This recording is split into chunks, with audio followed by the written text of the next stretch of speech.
ગ્રામ્ય વિસ્તારમાં ક્યાં ક્યાં ઉદ્યોગો ધંધાઓ રોજગાર થઈ શકે એની ચર્ચા આપણે કરીએ છીએ.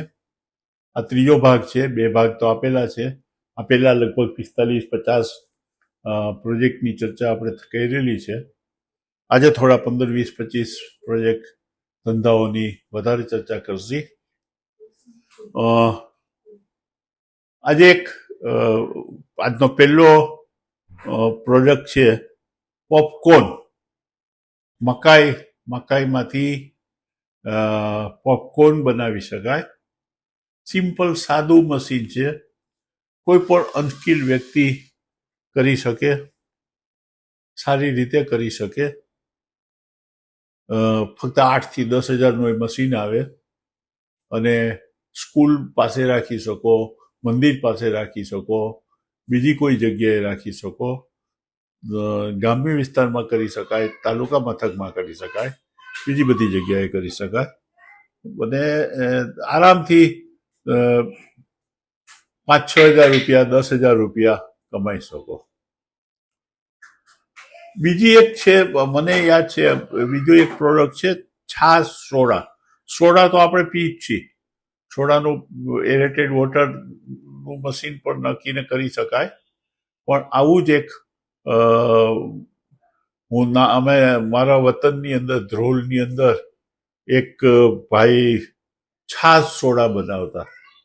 લચ્છી અથવા છાશ, ઘાટી છાશ, અને એમાં જીરું નાખી અને એ સોડાના મશીનથી સોડા તરીકે બોટલમાં ભરતા અને એ સોડા 200 જ નંગ બનાવતા. બપોરના 12-1 વાગ્યા સુધીમાં લગભગ પૂરું થઈ જતું. એવી છાશ સોડા બનાવીને વેચી શકો અને હેલ્થની રીતે પણ સારું પડે અને માંગ પણ બહુ સારી રહે. 200, 500, 1000 નંગ દરરોજના વેચાઈ જાય અને સારી રીતે વેચાઈ જાય. સારા ભાવ મળે, માર્જિનનો ગાળો પણ બહુ સારો મળે. એ વખતે તો એ કંઈક 1 કે 2 રૂપિયા લેતા. હું તો ઘણા વર્ષ પહેલાની વાત કરું છું. આજે તમે 5 કે 10 રૂપિયામાં તમે એ છાશ સોડા બનાવીને આપો તો લોકો બહુ આરામથી લેશે અને પ્રેમથી લેશે, સારી રીતે લેશે. એવી જ રીતે છાશ સોડાની રીતે તમે કોકોનટ વોટર પણ તમે મશીનમાં ભરીને, બોટલમાં ભરીને કે પાઉચ પેકમાં ભરીને આપી શકો. આપણી બાજુ માંગરોળ વિસ્તારમાં, ચોરવાડ વિસ્તારમાં પુષ્કળ પ્રમાણમાં નાળિયેરી થાય છે. નાળિયેરી છૂટકની રીતે તો વધારે છે. એમાં એરેટેડ કોઈ બીજું કેમિકલ ઉમેરા સિવાય પ્યોર ભરીને તમે આપો. ભલે એનું આયુષ્ય એરટાઈટ કરીને તમે આપો, એવા સ્પેશિયલ પહેલામાં તમે બનાવીને ભરીને આપો તો કદાચ 8 દિવસ 10 દિવસ સુધીનું એનું લાઈફ સેલ હોય છે. સેલ લાઈફ હોય છે એટલે એમાં તમે 10 દિવસમાં તો વેચાઈ જાય. ખાસ કરીને મેડિકલ સ્ટોરમાં વેચી શકાય, દવાખાનાની આજુબાજુ વેચી શકાય, બીજી સ્કૂલની આજુબાજુ વેચી શકાય, પિકનિક સેન્ટરની આજુબાજુ વેચી શકાય. આવું પણ થઈ શકે. એના પછીનો પ્રોડક્ટ છે સ્ટોન ક્રશર. ભેડીઓ આપણે દેશી ભાષામાં કહીએ છીએ. જ્યાં પથ્થર નીકળતા હોય, બ્લેક પથ્થર, કાળો પથ્થર, એ કાળા પથ્થરને, કેમ કે એનો ઉપયોગ બાંધકામ ફિલ્ડમાં પુષ્કળ પ્રમાણમાં થાય છે અને કોરી લઈ અને તમે કરી શકો. આ પણ થઈ શકે. ગવર્મેન્ટની મંજૂરી કદાચ ખાણ ખનીજ ખાતાની લેવાની રહે છે સ્ટોન લીઝ માટે, એટલે એ થઈ શકે. સિમેન્ટ પાઇપ બનાવી શકો. સિમેન્ટના પાઇપ અને સિમેન્ટના આર્ટિકલ્સ, જુદા જુદા ચૂલાઓ બનાવી શકાય. પાણીની ટાંકીઓ નાની નાની બનાવી શકાય. સિમેન્ટના જે કંઈ આર્ટિકલ્સ છે એ પણ તમે બનાવી શકાય. ઈંટનો ભઠ્ઠો, માટીની ઈંટો બનાવી શકાય અને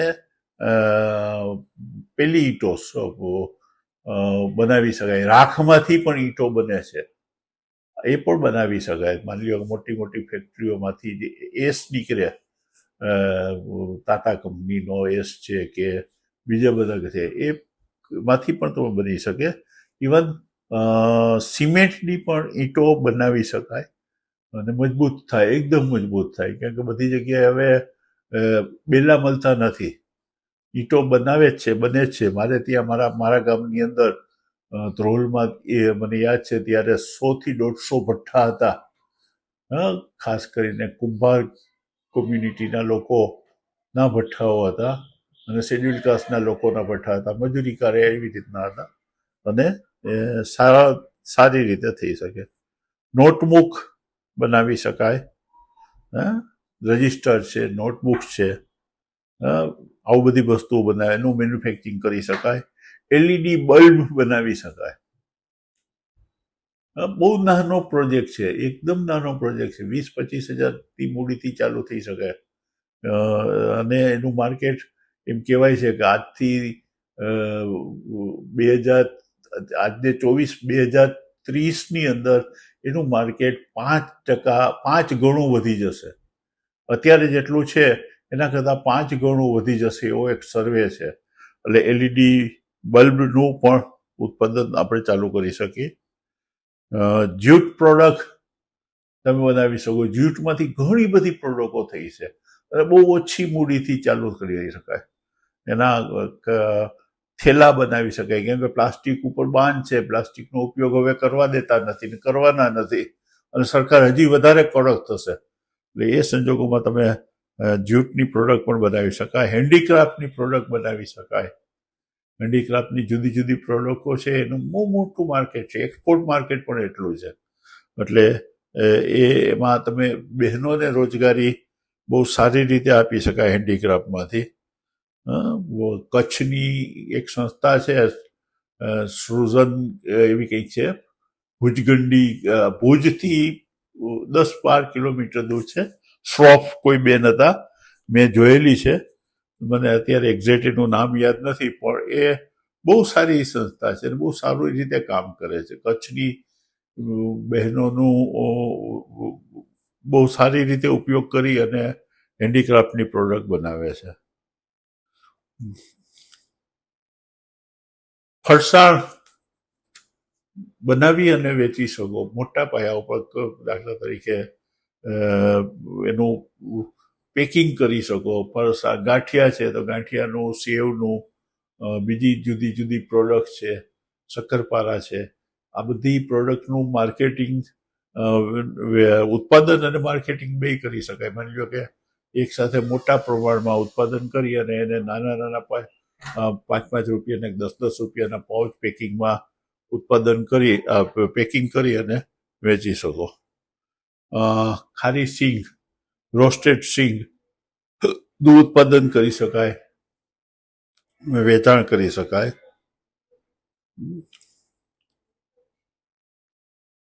બટેટા કેળાની વેફર્સ પણ બનાવી શકો અને થઈ શકે. એનું સામાન્ય નાનું મશીન આવે છે, એના દ્વારા તમે થઈ શકે. ડિહાઇડ્રેશન થઈ શકે. ડિહાઇડ્રેશન પ્રોજેક્ટ પણ તમે કરી શકો.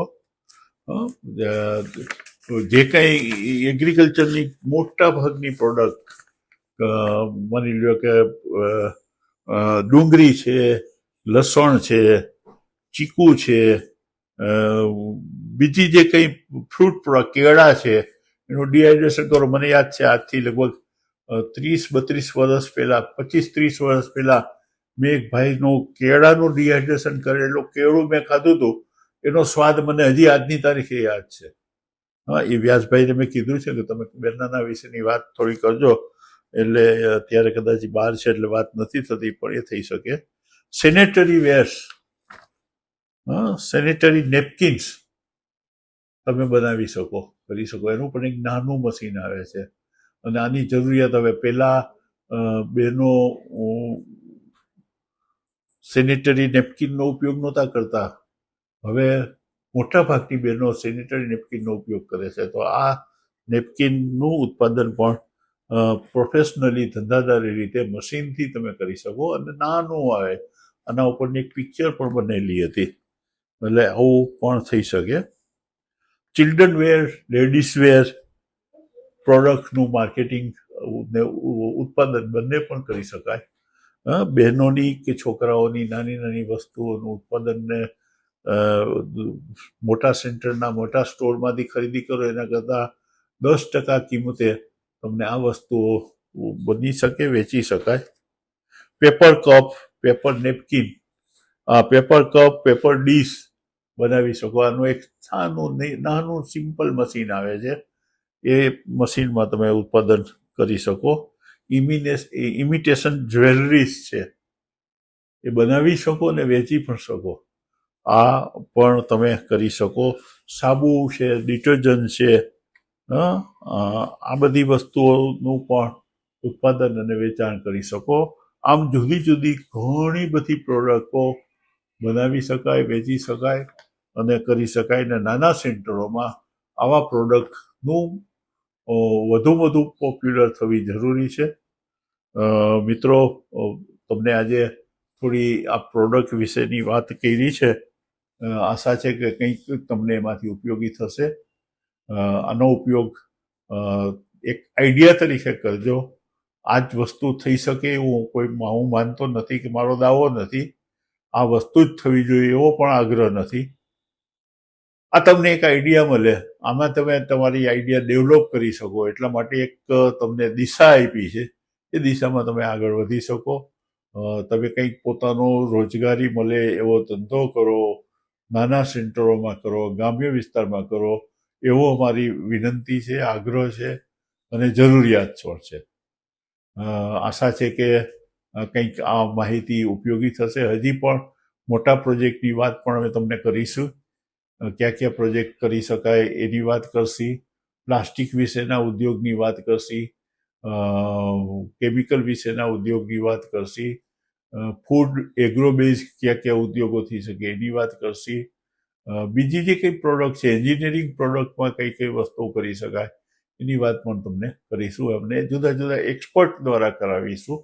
આમ તમને દરેક વિષયમાં, દરેક સબ્જેક્ટમાં, દરેક ટ્રેડમાં તમે કઈ વસ્તુ કરી શકો એના આઈડિયાઝ આપવાનો અમારો પ્રયત્ન કરશી. કેમ કે લેક્ચર તો ઘણા બધા થઈ ગયા છે, એટલે લેક્ચરનો કાંઈ એકને એક લેક્ચર પાછું બીજી વાર આપવાનો કાંઈ અર્થ નથી. સફળ ઉદ્યોગપતિના સક્સેસ સ્ટોરી પણ અમે તમને આપશી, અને એ વધુ આપશી. કેમ કે એ પણ તમને જરૂરી છે, અને એમાંથી મોટિવેશન પણ મળે છે, અને કંઈક આપી શકાય છે, કંઈક તમે જોઈ શકો છો. તો આજે આટલું. આશા છે કે તમને કંઈક ઉપયોગી થશે. થોડું આ વસ્તુને શેર કરો, આની કોમેન્ટ કરો અને સબસ્ક્રાઈબ કરજો.